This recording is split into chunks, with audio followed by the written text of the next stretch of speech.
सभी का स्वागत है मेरी यूट्यूब चैनल GSP कॉन्सेप्ट में। ऐसे ही बेहतरीन वीडियो प्राप्त होते हैं, इसके लिए लाइक और सब्सक्राइब करना ना भूलें। तो आइए हम जानते हैं मराठा साम्राज्य के विषय में।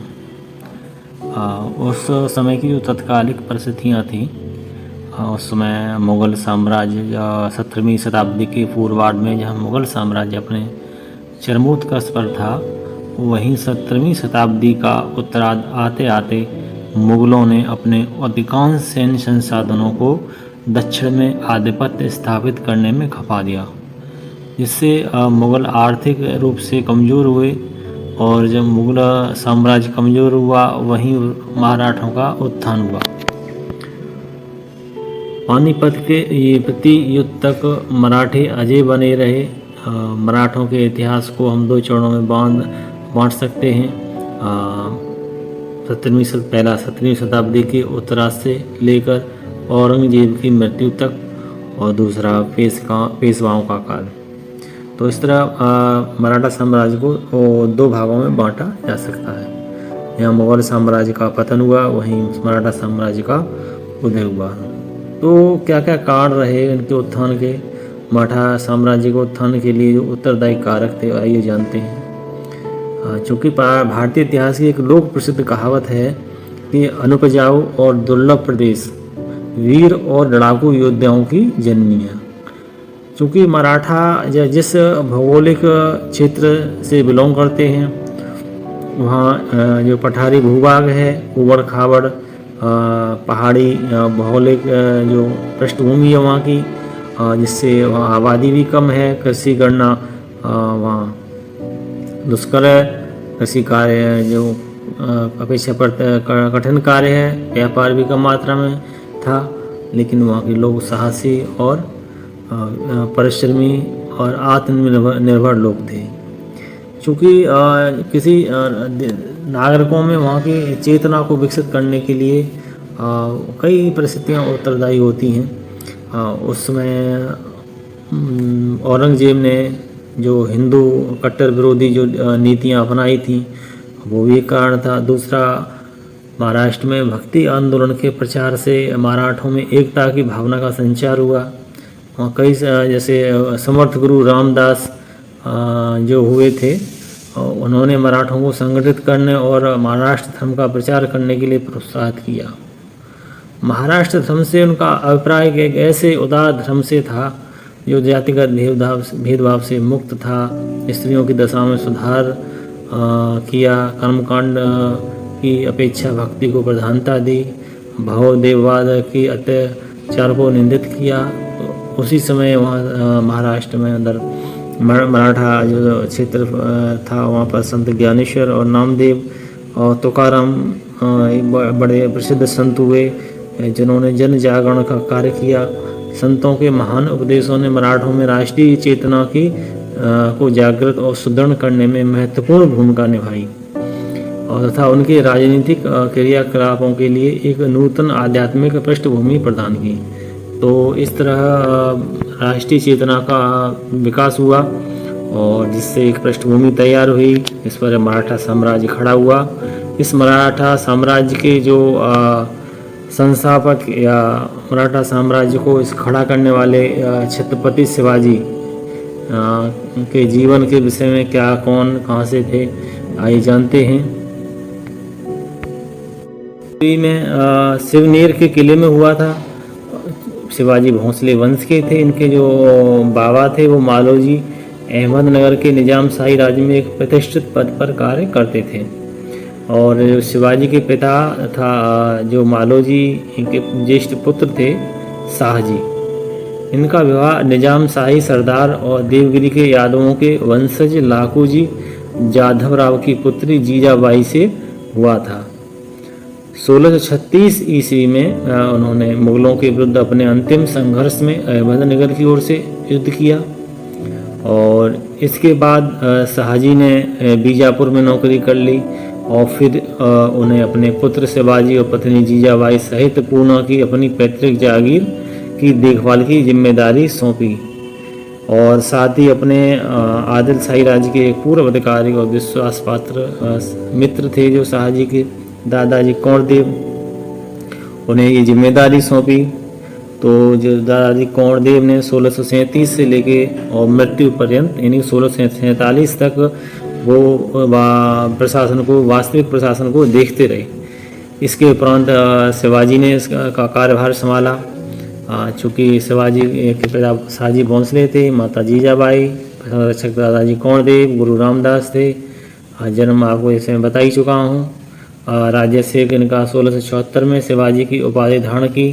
पंडित विश्वेश्वर उर्फ गंगा भट्ट ने इनका राज्याभिषेक किया। राजधानी इनकी रायगढ़ थी। मृत्यु उनकी 1680 में हुई। ये सारी इनके व्यक्तिगत परिचय है। आइए जानते हैं इनके महत्वपूर्ण क्या क्या घटनाक्रम रहे। तो शिवाजी का जो प्रारंभिक जीवन सैनिक अभियान बीजापुर के आदिल शाही राज्य के विरुद्ध शुरू हुआ था। मराठा शक्ति इसमें भूमिका में देखेंगे तो मराठा शक्ति का उत्कर्ष किसी एक व्यक्ति या विशेष व्यक्ति समूह का कार्य न था, न किसी विशेष समय में उत्पन्न हुई अस्थायी परिस्थितियों का ही परिणाम था। ये मैं बता चुका हूँ। मराठा शक्ति के उदय का आधार महाराष्ट्र के संपूर्ण निवासी थे, जिन्होंने जाति, भाषा, धर्म, साहित्य और स्थान की एकता के आधार पर राष्ट्रीयता की भावना को जन्म दिया। उस राष्ट्रीयता को संगठित करने के लिए स्वतंत्र राज्य की स्थापना की इच्छा व्यक्त की। इस उत्थान के पीछे तत्कालिक परिस्थितियाँ जिम्मेदार थीं और कुछ अन्य उत्तरदायी थे कारक। इसमें भक्ति आंदोलन, जैसे मैं बता चुका हूँ, के दौरान महाराष्ट्र क्षेत्र की उल्लेखनीय भागीदारी हो रही थी। तत्कालीन मराठा संतों कवियों ने जनसामान्य में हिंदू गौरव एकता की भावना को जागृत किया और औरंगजेब की हिंदू विरोधी नीतियों ने मराठों के उत्थान में महत्वपूर्ण भूमिका निभाई। तो शिवाजी जो पिता थे अहमदनगर की सेवा में थे, परंतु 1633 में शाहजहां द्वारा अहमदनगर विजय के पश्चात वह बीजापुर की सेवा में चले गए। उन्होंने अपने अधीन आने वाली पूना की जागीर शिवाजी को सौंप दी थी। 1646 ईस्वी में शिवाजी ने पुणे के पास तुरण के किले को और 1648 में पुरंदर के किलों को जीता। तो ये महत्वपूर्ण प्रश्न है कि पहला किला कौन सा जीता था? तुरण का किला। 1656 में मराठा सरदार चंद्रराम मौर्य से जावली का किला जीता। तो ये जावली का जो विजय थी ये महत्वपूर्ण थी। इनकी कह सकते हैं कि शिवाजी का देश विजय का वास्तविक दौर 1656 में आरंभ हुआ था और जावली विजय के साथ जावली की विजय से वह मवाली क्षेत्र का के आधिपत्य निर्वराज स्वामी बन गए थे। उन्होंने मवाली क्षेत्र को भी अपने आधिपत्य में ले लिया था। इसी के साथ अगला जो इनका था शिवाजी का जो प्रारंभिक सैनिक अभियान था वो बीजापुर के आदिल शाही राज्य के विरुद्ध उन्होंने शुरू किया। 1653 में उन्होंने कल्याण पर अधिकार कर लिया, जो पश्चिमी तट पर आदिल शाही राज्य का एक महत्वपूर्ण नगर और प्रमुख व्यापारिक केंद्र था। 1657 से 1660 तक शिवाजी ने आदिल शाही राज्यों पर ही बार बार आक्रमण किए और उन्हें लूटा, जिससे यह देखते हुए आदिल शाह की जो विधवा रानी थी उन्होंने शिवाजी को जीवित या मुर्दा पकड़ने के लिए अपनी पूरी शक्ति के साथ कुचलने की दिशा में ठोस उपाय करने का निश्चय किया। और उन्होंने 1660 में जो उनके अमीर और सेनापति थे अफजल खां को उन्हें जिंदा या उन्हें पकड़ने के लिए, मार डालने के लिए उन्हें भेजा और उसकी जिम्मेदारी अफजल खां को सौंपी। अफजल खां ने शिवाजी को गिरफ्तार करने के लिए योजना बनाई। चूँकि अफजल खां 10,000 सैनिकों के साथ शिवाजी के विरुद्ध आया तो शिवाजी ने बड़ी कूटनीति के साथ इसका सामना किया और मिलने की एक इच्छा व्यक्त की। अफजल खां भी तैयार हो गए, दोनों की मुलाकात हुई और चूँकि अफजल खां शिवाजी को इसी मुलाकात के दौरान गले लगाते हुए तलवार से वार किया, किंतु शिवाजी ने तुरंत ही उसने अपने बखनकों से उसे मार डाला। तो ये शिवाजी की बहुत ही साहसी और कूटनीतिक इसमें विजय हुई।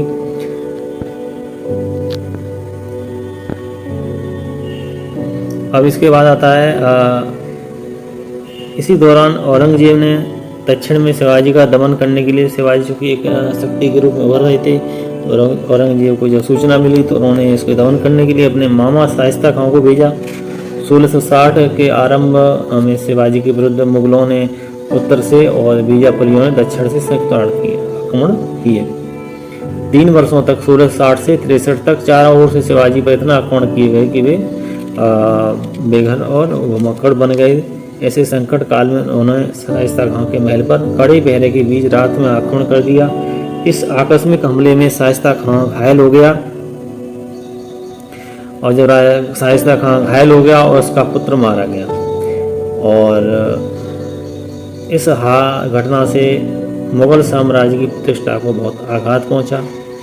औरंगजेब ने तत्काल ही पुत्र मुअज्जम को दक्कन का वायसराय नियुक्त किया और इसके बाद शिवाजी ने भी 1664 में सूरत को लौटा। इससे भी मुगल प्रतिष्ठा को आघात पहुंचा। इसके बाद उन्होंने अहमदनगर में लूटपाट की। 1665 में औरंगजेब ने आमेर के राजा जय सिंह को भेजा। जय सिंह ने बीजापुर से समझौता कर लिया तथा बीजापुर की एक टुकड़ी को लेकर 1665 में शिवाजी को पुरंदर में घेर लिया। एंड में शिवाजी ने विवश होकर पुरंदर की संधि की। संधि के तहत शिवाजी ने अपने 23 किले की 23 किलों की जो आय थी 4 लाख फूट प्रतिवर्ष थी मुगलों को सौंप दी। शेष 12 किले अपने पास रखे और इसके साथ ही उन्होंने आश्वासन दिया कि मुगलों की आज्ञा का पालन करेंगे और इनका स्वीकार करेंगे। किंतु जय सिंह ने शिवाजी को आश्वासन दिया और कहा कि आप एक बार औरंगजेब से मिलें। इसे तो शिवाजी ने इस विश्वास के कारण उन्होंने मिलना स्वीकार किया और वो 1666 में औरंगजेब से मिलने गए। इसी मुलाकात के दौरान उन्होंने राजा की उपाधि दी। औरंगजेब ने शिवाजी को राजा की उपाधि से सम्मानित किया और उनके पुत्र संभाजी को बरार में एक मनसब और जागीर दी। तो उनके पुत्र को 5000 की मनसब दी और उन्हें भी इसी 5000 की मनसब दी। इससे उन्हें अपना अपमान लगा और वो वहाँ से आगरा के किले से वहाँ से निकल आए। उन्होंने दरबार से वहाँ से निकल आए उसका विद्रोह करते हुए। तो इस घटना से औरंगजेब बड़ा नाराज हुआ और उसने 1666 में और उसे शिवाजी को कैद कर लिया तो उन्होंने आगरा के जयपुर भवन में उन्हें रखा गया। बड़ी चतुराई से कूटनीति से शिवाजी वहाँ से निकल भागे और 1666 में औरंगजेब कैसे फरार हो गए। इसके बाद शिवाजी ने पुनः मुगलों के किले को जीतने का फैसला किया। 1670 में दोबारा उन्होंने सूरत को लूटा। 1674 में उन्होंने अपना राज्याभिषेक रायगढ़ के किले में किया।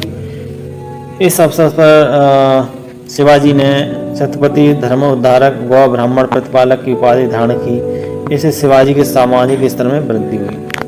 1677 में शिवाजी अपने सर्वाधिक लंबे और अंतिम अभियान पर निकल पड़े। इस अभियान का मुख्य उद्देश्य बीजापुर के आदिलशाही राज्य पर अधिकार करना था। इसके लिए उन्होंने गोलकुंडा के 2 ब्राह्मण मंत्रियों मदन्ना और अकन्ना के माध्यम से गोलकुंडा के सुल्तान के साथ एक गुप्त संधि की।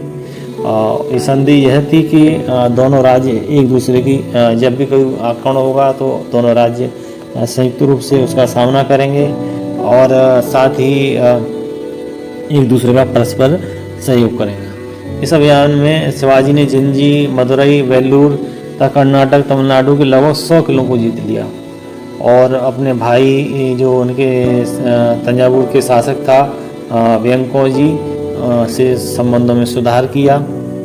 समुद्र तटीय प्रदेश तक अपने राज्य का विस्तार करने के लिए उन्होंने गोवा के दक्षिण में कुछ प्रदेशों पर अधिकार कर लिया और मुंबई के पास जंजीरा द्वीप को भी जीत लिया।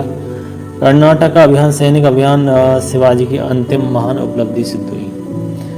शिवाजी के जीवन के जो अंतिम 2 वर्ष थे बहुत दुखद भी थे क्योंकि जो उनका पुत्र था 1678 में उनका पुत्र संभाजी अपनी पत्नी येसुबाई के साथ निकल भागा और दक्कन में मुगल सूबेदार दिलेर खां से जाकर मिल गया। इससे शिवाजी को बड़ा आघात पहुंचा और सदमे से वो उबर न सके और शिवाजी के स्वास्थ्य पर प्रतिकूल प्रभाव पड़ा और 4 अप्रैल 1680 को उनकी मृत्यु हो गई। ये इनका जीवन का जो भी घटनाक्रम था वो था। अब इन्होंने प्रशासनिक व्यवस्था में क्या क्या सुधार किए आइए जानते हैं। केंद्रीय शासन के अंतर्गत छत्रपति की स्थिति सर्वोच्च थी। उसमें समस्त कार्यपालिका, विधायी, न्यायिक शक्तियाँ निहित थीं। शिवाजी के केंद्रीय प्रशासन में अष्टप्रधान की व्यवस्था देखने को मिलती है।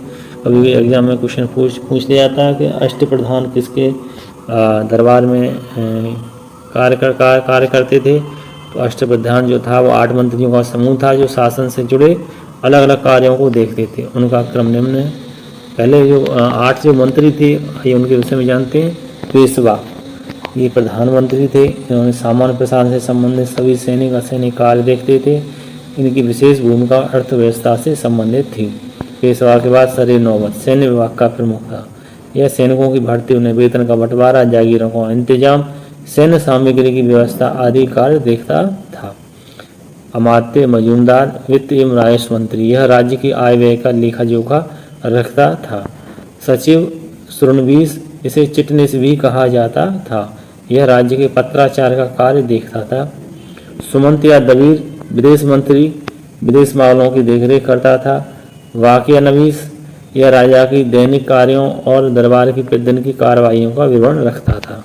पंडित राव यह विद्वानों और धार्मिक कार्यों के लिए अनुदानों का दायित्व निभाता था। न्यायाधीश न्याय से संबंधित होता था। अब इसमें एक महत्वपूर्ण नोट है कि पंडित राव और न्यायाधीश के अतिरिक्त सभी को सैन्य सेवा अनिवार्य देनी। आइए जानते हैं प्रांतीय प्रशासन। शिवाजी ने अपने साम्राज्य को 3 भागों में बांटा था, उत्तरी प्रांत, दक्षिणी प्रांत और दक्षिणी पूर्वी प्रांत। इनके कौन कौन से प्रमुख थे? तो जो उत्तरी प्रांत था उसके प्रमुख थे मोरोपंत पिंगले, और दक्षिणी प्रांत इसके प्रमुख थे अन्नाजी दत्तो, और दक्षिणी पूर्वी प्रांत इसके प्रमुख थे दत्ताजी पंत। शिवाजी के क्षेत्र को स्वराज भी कहा जाता था। प्रांत का प्रशासन जो विभाजन था उसमें आई जानते हैं। तो इनका जो राज्य था इसे महाल कहते थे, कई प्रांतों में बटा था। प्रांत को परगना, और जो प्रांत थे वह कई जिलों में बांटे थे। जिला को तरफ कहा जाता और जिले गांव में बटे थे, इनको मौजा कहते थे। ग्रामीण स्तर पर पटेल और कुलकर्णी होते थे। सैन्य व्यवस्था शिवाजी की सेना के प्रमुख अंग जो थे पैदल सेना, अश्व सेना और नौसेना थे। अश्व या घुड़सवार सेना और दूसरे थे पागा शाही घुड़सवार सेना। यह शिवाजी की नियमित घुड़सवार सेना थी, पागा या बागी, और जिसे अस्त्र शस्त्र राज्य की ओर से दिए जाते थे। नियमित रूप से वेतन प्राप्त होता था। जिसे इस सेना में कौन कौन थे? तो हवलदार हुआ करता था सबसे निचले पायदान पर, जिस पर 25 घोड़सवार हुआ करते थे। उसके बाद एक जुमलादार हुआ करता था जिसके नीचे 5 हवलदार हुआ करते थे, और एक हजारी हुआ करता था जिसके नीचे 10 जुमलादार हुआ करते थे। एक पंच हजारी हुआ करता था जिसके नीचे एक 1 हजारी हुआ करते थे। इनको इस तरह बांटा गया था सेना को, और इसका जो सर्वोच्च अधिकारी था सरे नौबत होता था। सिलहदार यह नियमित सैनिक थे। युद्ध के समय अल्पकाल के लिए अपनी सेवा प्रदान करते थे। ये अपने अस्त्र शस्त्र घोड़ा का प्रयोग करते थे। बदले में लूटा गया जो माल था उनका एक हिस्सा इन्हें प्राप्त होता था। तो सिलहदार भी एक सैनिक थे। पैदल सैनिकों को पायक या पायक कहा जाता था। हवलदार और सरे नौबत का पद मराठा को दिया जाता था। सबनिस का पद ब्राह्मणों को दिया जाता था। नौसेना के विषय में नौसेना का गठन कैसे किया? नौसेना के अधीन एक नौसेना का विकास भी किया गया, क्योंकि कोंकण के क्षेत्र पर नियंत्रण रखने के लिए एक मजबूत नौसेना की आवश्यकता थी। सर्वप्रथम 1658 में कल्याण विजय के बाद यहाँ पर नौसेना अड्डा स्थापित किया गया। आगे चलकर कोलाबा शिवाजी की नौसेना का मुख्य केंद्र बन गया। उस समय उस क्षेत्र में सबसे प्रमुख नौसैनिक शक्ति जंजीरा की सिद्धियों की हुआ करती थी, जिनसे शिवाजी की नौसेना का काफी संघर्ष हुआ। आइए जानते हैं भू राजस्व व्यवस्था के विषय में। तो भू राजस्व व्यवस्था थी उसके शिवाजी ने अन्नाजी दत्तों के अधीन एक व्यापक भूमि सर्वेक्षण कराया तथा भू राजस्व व्यवस्था को वैज्ञानिक रूप देने के लिए मापन प्रणाली को अपनाया, जो अहमदनगर के मलिक अंबर की व्यवस्था पर आधारित था। मापन की इकाई काठी मूठा थी। 1 बीघा में 20 काठी होती थी तथा 120 बीघा एक चावल के बराबर होता था। भू राजस्व की दर थी वो 33% थी, जिसे बाद में बढ़ाकर 40% कर दिया गया। राजस्व अनाज एवं नकद दोनों रूपों में लिया जाता था। लगान वसूली के लिए रैयतवाड़ी व्यवस्था को अपनाया, जिसमें किसानों के साथ सीधी लगान वसूली की व्यवस्था अपनाई गई। ग्रामीण स्तर पर राजस्व वसूली में पटेल पाटिल एवं कुलकर्णी की अहम भूमिका होती थी। पटेल का कार्य वसूली और जबकि कुलकर्णी भूमि माप से संबंधित कार्य देखता था। चौथ के अंतर्गत पड़ोसी राज्यों से लूटी गई आय के रूप में जो भी प्राप्त होता था उससे राज्य की आय का 1/4 हिस्सा होता था और इससे बदले में उस क्षेत्र में आक्रमण या लूटपाट न करने का वचन दिया जाता था। सरदेशमुखी शिवाजी स्वयं को उस क्षेत्र के देशमुखों का प्रमुख मानते थे तथा इस रूप में उनकी आय का 1/10 हिस्सा उन्हें प्राप्त होता था। मौकासा यह वे जागीरें थीं जो कि प्रमुख मराठा सरदारों को दी जाती थी तथा शेष मराठा सरदारों को नगद में वेतन की व्यवस्था की गई। तो ये उनके प्रशासनिक और वो राजस्व व्यवस्था थी।